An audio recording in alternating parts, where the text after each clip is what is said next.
તાપીના વાલોડ તાલુકાના કહેર ગામે સ્થાનિકોનો હોબાળો રેલવે તંત્રની મનમાની સામે કહેરના ગ્રામજનોમાં આક્રોશ ફાટી નીકળ્યો। ફાટક નંબર 39 ગામ લોકોને જાણ કર્યા વિના બંધ કરાતા વિરોધ।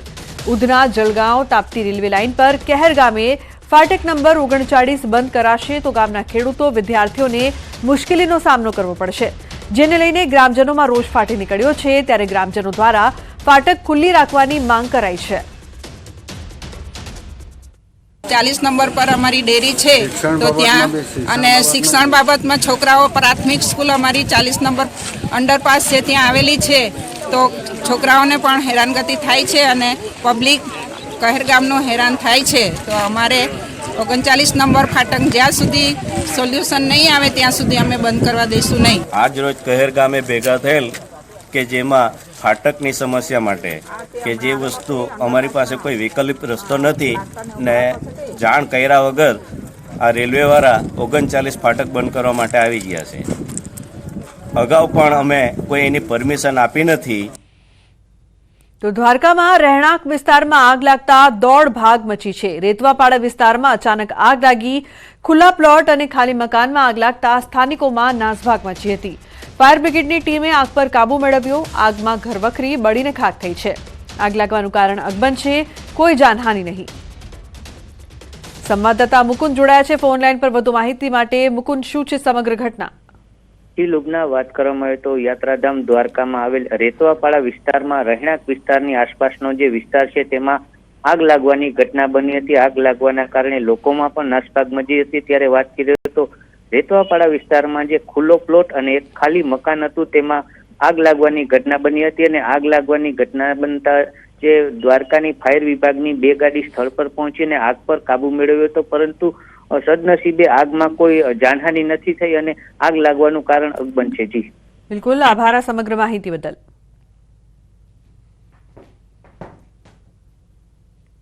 તો બુલેટિનમાં હાલ રોકાઈશું એક બ્રેક માટે। આપ જોતા રહો ન્યૂઝ 18 ગુજરાતી।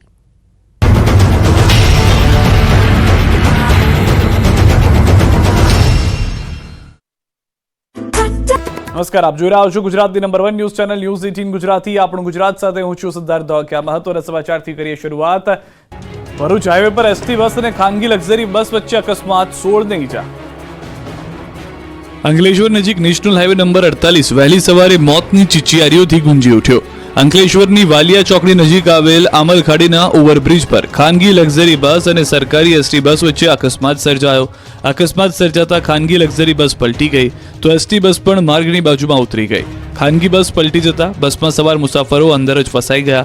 મુસાફરો ફસાતા બચાવની બૂમો પડી।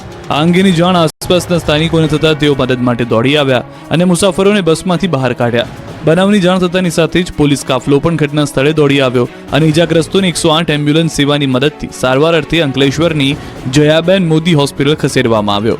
આ બનાવમાં 16 મુસાફરોને નાની મોટી ઈજા પહોંચી તો અકસ્માતના પગલે નેશનલ હાઈવે નંબર 48 પર ટ્રાફિક જામની પરિસ્થિતિનું પણ નિર્માણ થયું। અંકલેશ્વરમાં ટ્રક ભડકે બળ્યો તો અમદાવાદ વટવા જીઆઈડીસીમાં વિકરાળ આગ, પોરબંદરનું જંગલ સળગ્યું। અંકલેશ્વરની રાજપીપળા ચોકડી નજીક એક ટ્રક સળગ્યો હતો। રાજપીપળા ચોકડી નજીક ટ્રક ઊભો હતો। ટ્રકમાં વેલ્ડિંગની કામગીરી ચાલી।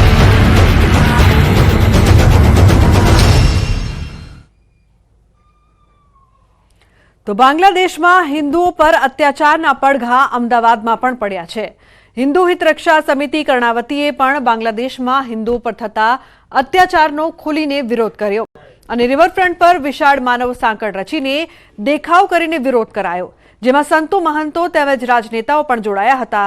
તમામ લોકોએ માનવ સાંકળ રચીને બાંગ્લાદેશમાં હિન્દુઓ પર થઈ રહેલા અત્યાચારનો વિરોધ કર્યો, સાથે જ અત્યાચારો બંધ કરવાની માંગ કરી। આ વિરોધ પ્રદર્શનમાં મોટી સંખ્યામાં લોકો પણ જોડાયા। સવારે વલ્લભ સદનથી ઉસ્માનપુરા રિવરફ્રન્ટ પાર્ક સુધી માનવ સાંકળ રચાઈ હતી, સાથે જ ખાસ સભાનું પણ આયોજન કરાયું હતું। સભામાં જગન્નાથ મંદિરના મહંત દિલીપદાસજીએ અત્યાચારોને ખૂબ શરમજનક ગણાવ્યા અને સૌને એકજૂથ થવાની જરૂર પર ભાર મૂક્યો। તો ભાડજના હરે કૃષ્ણા મંદિરના શ્યામચરણદાસે કહ્યું કે બાંગ્લાદેશમાં મંદિર પર હુમલા, મૂર્તિઓ ખંડિત થઈ રહી છે, જે સામે કઠોર પગલાં લેવા જોઈએ। તો આરએસએસ ગુજરાત પ્રાંતના ભરતભાઈ પટેલે કહ્યું કે બાંગ્લાદેશમાં હિન્દુઓનું મનોબળ વધારવા આપણે એકઠા થયા છીએ। અક્ષર વત્સલ સ્વામીએ કહ્યું કે આવતીકાલે મોક્ષદ એકાદશી છે, આવતીકાલે ભગવાન ગીતા સૌને વિતરણ કરીએ.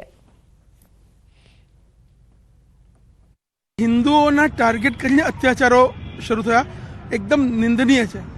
આ પ્રકારે ક્રૂર અત્યાચારો, પુરુષોની હત્યા, મહિલાઓ પર બળાત્કાર, લૂંટફાટ, કોઈ ત્યાં સેફ જ નથી. અને આશ્ચર્યની વાત એ છે કે દુનિયામાં જે માનવ અધિકારની વાતો કરતા મોટા મોટા લોકો, મોટા મોટા સંગઠનો, મોટા મોટા દેશો એ પણ ચૂપ છે. આ બધાની આંખો ખોલે એટલા માટે આજે દેશભરમાં આ પ્રકારે પ્રદર્શન થઈ રહ્યા છે. અને એના ભાગરૂપે જ કર્ણાવતીમાં એક વિરાટ માનવ સાંકળ એ બની છે. ધર્મના આધારે જે ક્રૂરતા થઈ રહી છે એ બંધ થવી જોઈએ. દુનિયામાં દરેક મનુષ્યનો માનવ અધિકાર છે અને જીવવાનો અધિકાર છે. એ સંદેશ દુનિયાએ હવે આ પ્રકારના તત્વોને આપવો પડશે. આટલી મોટી સનાતન હિન્દુઓની મેદની જોઈને મહાભારતનું એ વાક્ય યાદ આવે છે, સંઘે શક્તિ કલૌ યુગે. કલયુગમાં શક્તિ એકતામાં રહેલી છે. અને આજે બાંગ્લાદેશમાં હિન્દુઓ પર જે અત્યાચારો થઈ રહ્યા છે એની સામે એકમાત્ર કોઈ શક્તિ, એકમાત્ર કોઈ શસ્ત્ર હોય તો એ આપણી એકતાનું શસ્ત્ર આપણે ઉઠાવવાનું છે. આજે આપણા સનાતન ધર્મીઓ એમનો જે માનવ અધિકાર બાંગ્લાદેશમાં જે વસી રહ્યા છે એમનો માનવ અધિકારની સુરક્ષા કરવી હશે તો આપણે આપણું કર્તવ્ય પાલન કરવું પડશે. આપણે કઈ ત્યાં બાંગ્લાદેશની અંદર જઈને ત્યાં ઉત્પાત કરનારાઓને ઉપર તો આપણે જઈ શકવાના નથી, બોર્ડર ક્રોસ કરી શકવાના નથી, પરંતુ ત્યાં રહેલા હિન્દુનું મનોબળ વધારી શકીએ છીએ કે અમે તમારી સાથે છે. સંપૂર્ણ સનાતની સમાજ બાંગ્લાદેશના પીડિતોની સાથે છે એ રજૂ કરવા માટે આપણે અહીંયા એકત્ર થયા છીએ. એ આપણા માટે, હિન્દુઓ માટે બહુ શરમજનક વાત છે.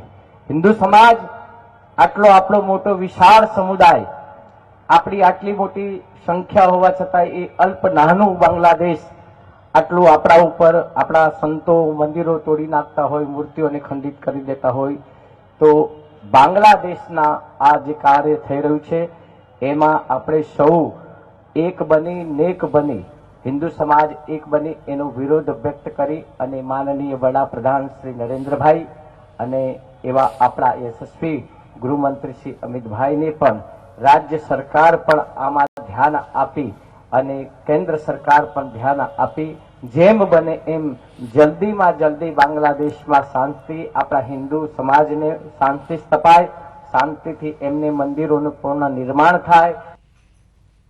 તો બાંગ્લાદેશમાં હિન્દુઓ પર થઈ રહેલા અત્યાચારનો જેતપુરમાં વિરોધ થયો છે. જેતપુરમાં હિન્દુ સંગઠનોનો વિરોધ પ્રદર્શન, સનાતન ધર્મ રક્ષા સમિતિએ શહેરમાં મૌન રેલી યોજી, તીનબત્તી ચોકમાં ધરણા પ્રદર્શન કરાયું. બાદમાં મામલતદારને આવેદનપત્ર